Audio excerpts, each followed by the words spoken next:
All right, here's our fourth video in the prospecting sequence. We're looking for three things, right? Need, budget, and today, personality fit.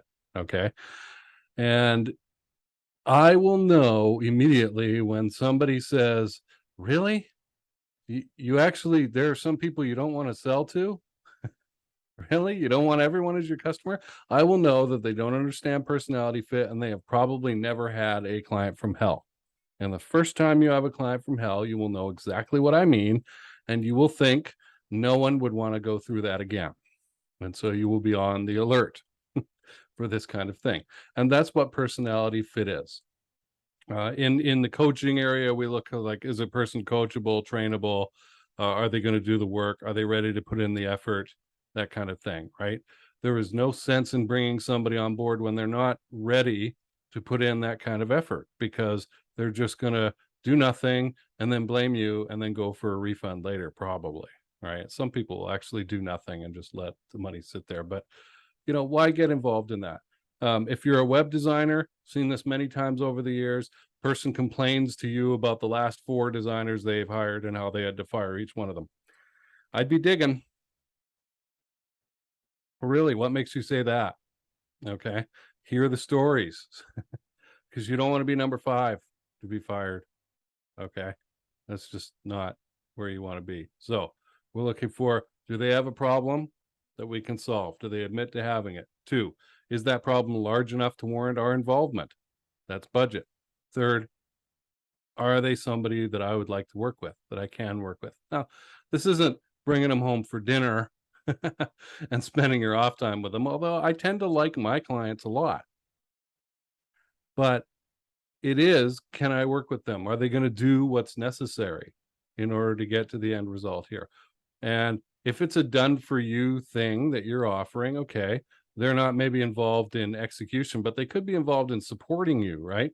If they have a history of not getting the username and password stuff over, and that creating a backlog of 6 weeks while you're waiting around for this stuff, and copywriters will know what I'm talking about when you ask for an ideal client form to be filled out, right?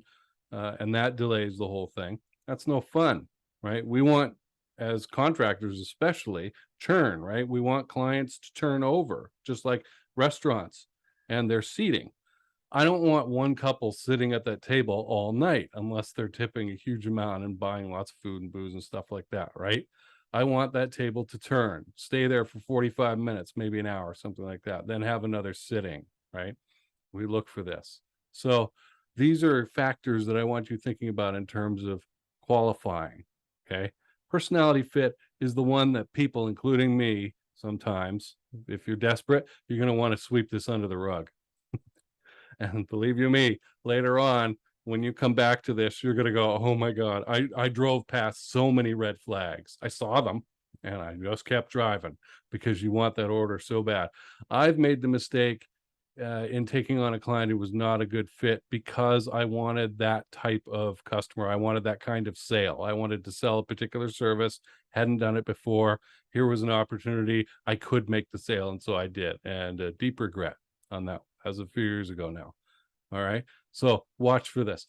So when you're qualifying, just take your notebook, and when you're about to talk to somebody, right on the side of the page with the spaces in between, need, budget, and personality fit, right? And that'll lead you to the questions to ask. And we'll get into that in the next video. Okay.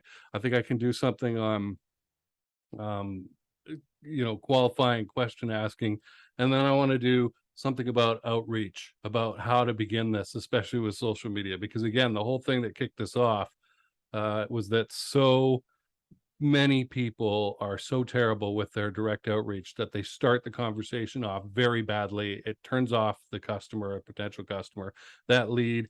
They're shoving their offer into that lead's face. The lead's like, I don't know what this is about. Why are you even, like, you don't even know if I have this problem, right?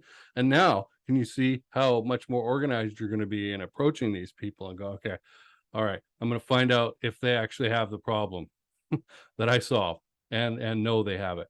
Is it large enough for me to get involved, or is it too small? Maybe I refer it out to somebody else for a finder's fee in that case or something. And are they somebody that I can work with, which is what we covered today. All right.